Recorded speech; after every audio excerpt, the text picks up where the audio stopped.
हजरत उबादा रज़ियल्लाहु अन्हु नहाय रमजान था मयादा नोंमा अल्लाह की रसूल सल्लल्लाहु अलैहि वसल्लम नाय दो पिरम्मी बरकत यामना लैरबा रमजान था लाकले था असिदा अल्लाह ना नखोई की माइकैदा ओनसिनबी अदुगा अल्लाह की थोइदोक हेंदोकपा थौजाल नखोई की नथक्ता थाबी नखोई की नराल सिंगु गाकपी नखोई की दुआ सिंगु कबल तौबी नखोई नसेन अमना अमदगी नेकी हेना फंगनबा तानरिबा अदुबु थागतली अमसुंग फरिस्ता सिंगी ममांगदा साउथोक्सै मरम अदुना नखोई की नेकी अदो अल्लाह द उल्लू था असिदा अल्लाह की थौजान फंगहौद्रबा मियोइसिंग अदो तसेंगमक मराइबक थीरबनी रमजान था से दुआ कबूल तौबीबा था अमसुनी अल्लाह की रसूलना सल्लल्लाहु अलैहि वसल्लम असुमना हाइबिरमी मदुदी रमजान थागे अहिंग अमसुंग नोंथिल खुदिंगदा दोजक्की कया मरम दोजक्तगी थादोकपी अदुगा अहिंग नोंथिल खुदिंगदा ईमान वाला सिंगी यामद्रबदा दुआ अमदि कबूल तौबी रोजादार सिंगी दुआ कबूल तौबीबगी मतांग असी हदीस मुबारक के कया मुक्त लाई हदीस अमदसु असुमना लाई इफ्तार की मतमदा दुआ कबूल तौबी अदुबु आइखोइदे अयामबना चाबा थकपदा माइ ओनसिनकिदुना दुआ तौबदि लाइरदना इफ्तार की दुआ फावबो काउथोई इफ्तार की दुआ दा सुमना हाइरिबने मसि फावबो खंगदे अइखोइना हे अल्लाह नहाकिदमक रोजा हेनबनी नहाक खक्तदा ईमान पुरकलबनी अदुगा नहाक खक्तदा थाजै अमसुंग नहाकी माइकैदा लाकपा रिजकना इफ्तार तौजरी हजरत अब्दुल बिन अमर बिन आसना इफ्तार द मखा की दुआ असी सोनजरमी हे अल्लाह पोत खुदिंगमक्ता संदोक्तुना लैरिबा नहाकी ngमखै लैतबा थौजाना अइगी गुना कोक्थोकपियो थोइदोक हेंदोकना पिना हाइबा मपु नहाक गुना कोक्थोकपियो इफ्तार की अतोप दुआ कया मरुम ताकपीरी इफ्तार मतम असे दुआ कबूल तौबीबा मतमनी इसा इसा की दरकार की अमसुंग तंगाई फदबगी अमदि चंगजबगी खम थेंगबा पोंगिंग हकचांग अदो सिनजबा अदुमक दुआनी मदुदी इसा इसा की थमोइदगी थोरकबा अदुगुंबा पिक्चर नोनजबगी महाकी की मनाक नक्चनबगी अमसुंग महाकना कोकपीनबगी थमोइगी वाही अदो इसा की दुआनी अमसुंग मदुमक तौबदा यामना फबा थबकनी हजरत अबू हुरैरा रज़ियल्लाहु अन्हुना अल्लाह की नबी सल्लल्लाहु अलैहि वसल्लम दगी हदीस अमा बयान तौबीरी मियोय अहुंगी दुआ लौबीदब तौदे अहानबदा रोजादार सिंगी दुआ इफ्तार की मतमदा अनिसुबदा बिचार हाइबदी वायन चुम्बा निंगथौ हाइबदी लेपाक ngakpa लुसिंगबा अमगी दुआ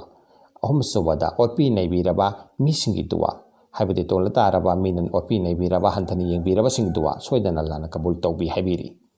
मखोई की दुआबो अल्लाह ना लैसिल थक्ता पुखटपी अमसुंग आसमान की थोंगसिंग हांगदोकपी अदुगा अल्लाह ना हाय अइना अइगी इज्जत की कसम चादुना हाइरिबनी मदुदी अइना तंगाई फदना नहाकी नतेंग पांगलगनी करिगुंबा मतम खरा तपथजरबसु रसूलुल्लाह सल्लल्लाहु अलैहि वसल्लम ताकथोकपीरमी कनागुंबा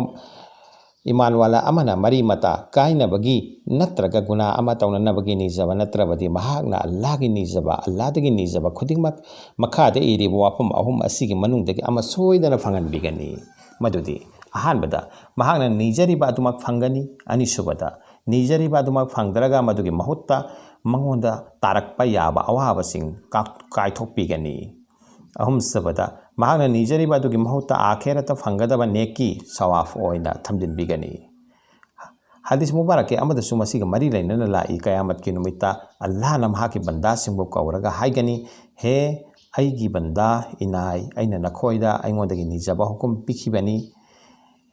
निजनबा हुकुम पिखिबनी अदुगा मदुसु अइना कबूल तौगनी याबिगनी हाइना वादा वारेप तौखरबनी नहांगना अइंगोंदगी निजखिबरा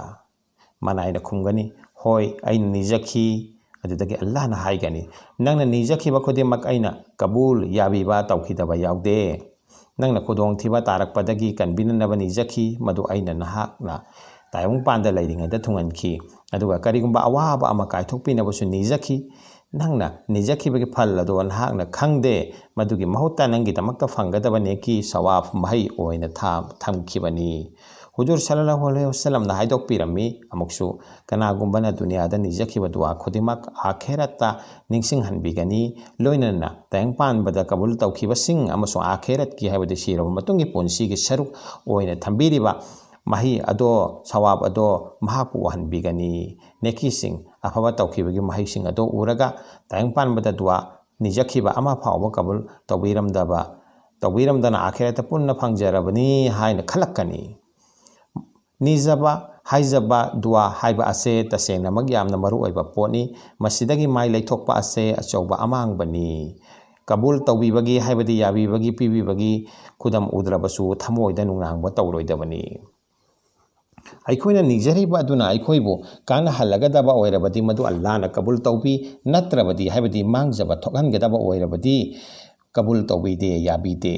अखोइना निजरिबा खुदिमक थुंगहनबीद्रिबा असे अल्लाहगे अचौबा थौजानी मागी हिकमतनी मागी लौसिंगनी मरमदे अखोइना कानारोइदबा नत्रगा मदु अखोइदा थुंगहनबदा पुंसीदा लहुंगनगदबा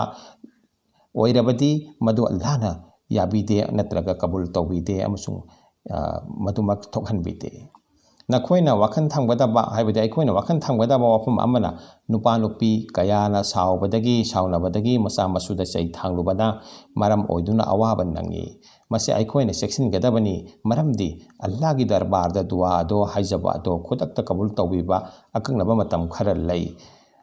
करिगुंबदा अखोइना पंगबदगी अंगांगसिंगबु साफ तौवी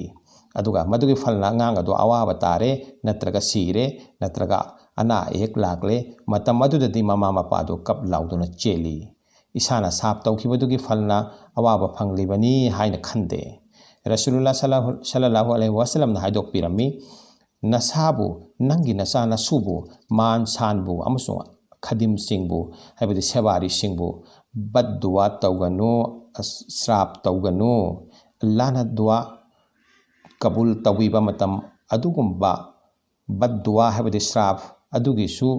ओइखिबा याय अदुगा थोदोक हेंदोना रमजान थाददी दुआ कबूल तौबीबनिना बद दुआ हाइबदि श्राप तौदनबा चक्सिन होनगदबनी हजरत उमर रज़ियल्लाहु अन्हुना नहुदगी हदीस अमा बयान तौबीरी रमजान थादा अल्लाहबु याद निंगसिंगलिबा जिकर तौरिबा मीसिंगे गुनाह मपा मुको कोकथोकपी लोइनना निजबा खुदिमक अल्लाहना लेमना मांगहनबिते अखोइना खनगदबा वाफमदि दुआबु हाइबदि अखोइना निजबबु याबीबा पीबीबा कबूल तौबीबगी सर्ट कया मरुम लई सर्ट सिंग अदो फंगद्रबदि दुआ कबूल तौदे सर्ट सिंग अदुगी मनुंगदा अमदि हलाल ओइबा हाइबदि मांगदबा असेंग सिंजाक चाबनी हराम ओइबा हाइबदि अमांगबा ओइबा सिंजाक चारबदि दुआ थौनी हाइजबा निजबा कबूल तौबीदे याबीदे रसूलुल्लाह सल्लल्लाहु अलैहि वसल्लम ना हाइदोक पिरमी अवाब नंगलबा मिओइ कया माले आसमान लोमदा नोमोदोल थक्ता खुद थांगलगा कपचा लाउजुदुना निजै हे अल्लाह हे सेंबीबा मपू हे अल्लाह हे सेंबीबा मपू तैगुमसुंग चारिबा सिंजाकसु हराम थकलिबा अदुसु हराम सेली इलिबा पोट अदुसु हराम अमांगबा असिगुम फिवमदा महाकी दुआ करमना कबूल याबीबा तौबीगदगे कुफादा लैबा मखोइगी दुआ खुदिंगमक कबूल तौबीबा मिओइ कांगलुप अमगी वारी मतंग असिदा पंजरी मखोइगी मथक्ता जालिम निंगथौ अमा हेक पालकपगा मखोइना बद दुआ तौवी अमसुंग खुदक्ता हलाक ओइखी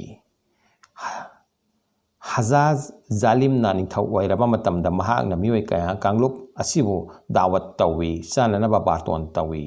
चाबा थक्पा लोइसिनलकपदा महाकना हाय अहाक मिओइ कांगलुप असिगी बद दुआ हाइबदि श्रापतगी हिंगले मरमदे अइना मखोइबा हराम हाइबदि अमांगबो ओइबा चिंजाक पिजरे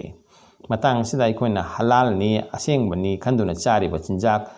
चारि थकलिबा असिदा खंधदुना येंगसी सेंदोय फाव हलाल ओहननबा होनदरगलबा कर्मचारी सिंगना सेंजा थुमजाबु अमसुंग ललोनबा सिंगना नमथाक तौबने हेना फै खंदरबा मतम असिदा कदाय यौना अखोइना हलाल हाइबदि असेंगबा चिंजाक चाबा ngamlibage अमसुंग फंगलिबगे Subscribe to my channel and also press this bell icon.